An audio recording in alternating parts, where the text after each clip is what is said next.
No meu doutorado, eu estou estudando os aspectos da obesidade, a relação da obesidade com a depressão e com a ansiedade. E são muito interessantes, né? Então, porque hoje o obeso se torna depressivo, ansioso, não é porque existem aspectos internos, né? A obesidade leva à formação de mais marcadores inflamatórios que atravessam a barreira hematoencefálica e atuam no sistema nervoso, levando à depressão e ansiedade. Então, aquela história, é fresquinho porque vende mais ou vende mais porque é fresquinho? O depressivo também acaba comendo mais e aí vai. E aí você me fez uma pergunta que é a pergunta do século. Mas eu tenho algumas dicas.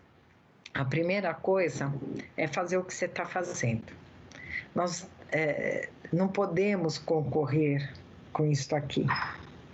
E aí você levar informação científica de valor para a população. A população está carente disso. A população segue blogueiros que acabam não dando certo e vindo o efeito sanfona, porque não tem uma orientação. Então, nós só conseguiremos vencer a obesidade. Eu estou. Um outro spoiler, hein? Em 2023, nós vamos fazer um grande congresso internacional de obesidade pela SBAM, porque o problema está se alastrando muito e a gente não tem muito a chave da solução. Né? Então, nós temos que trabalhar, até tem, mas são tantas frentes, nós temos que trabalhar com as indústrias de alimentos, temos que trabalhar com as mídias sociais, nós temos que trabalhar com educação constante para a população, nós temos que trabalhar em programas governamentais, são várias frentes e como nutricionista, se basear na ciência dos alimentos, e a ciência séria. Se eu pesquisar, eu não vou pesquisar numa revista, por exemplo, Qualis B3, Qualis B4. Vou dar um exemplo. Eu agora sei que o extrato do café verde, ele é fantástico, ele é termogênico e ele emagrece.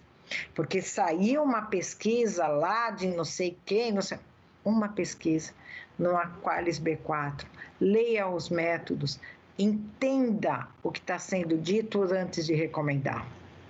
Entenda, porque eu vejo muitas vezes recomendações de nutricionistas que eu tenho vontade de chorar.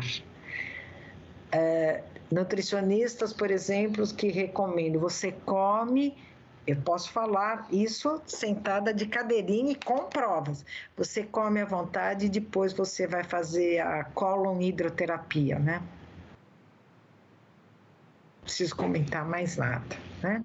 Se além de mudar toda a sua microbiota e saber o que isso traz de transtorno, eu como coordenadora de uma comissão de ética, em um ano eu cheguei a aplicar 200 processos, isso lá atrás, hoje seria muito mais, porque é lamentável o que as pessoas estão fazendo de ouvir. Outro exemplo, diabético pode comer açúcar desde que ele tome um chá diurético, e aí você não... sabe, você não tem. Então, para o nutricionista combater a obesidade, ir atrás da ciência.